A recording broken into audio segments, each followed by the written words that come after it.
Kayo po, DPWH, ang may pinakamalaking second Opo. biggest budget for Tama po. 2027. 600 billion, 640 40. billion. Ilan kaya ho doon ang effectively magagamit? At ilan na naman daw ho kaya ang kukurakutin doon sa pondo? Naintindihan ko po yung pag-aalingangan ng mga kababayan natin. Pero ngayon po talaga sa budget process pa lang, dati kasi Jessica, ang ginagawa ni dyan, project title, cost. Yun nga.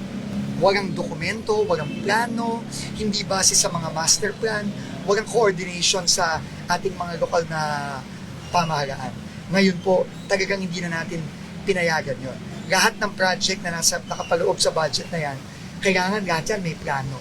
Lahat yan kailangan coordinated sa mga LGU natin. Sa mga flood control natin, kailangan may basehan yan. Bakit gagawin yung proyektong yan? Yan ba talaga ikailangan? Wala na ho yung kuntsabahan between Hindi na po legislators, congressmen, Hindi na po senators, may leadership fund pa raw Hindi na po eh. pwede yan. Kasi kailangan po talaga, kailangan lahat base sa pangangailangan ng mga kababayan natin. At hindi lang yun, kailangan pagka yan i-implement na, babantayan na natin, katulad ng pagbabantay natin sa mga proyekto ngayon. Pag So that's the assurance na binibigay natin sa mga kababayan natin.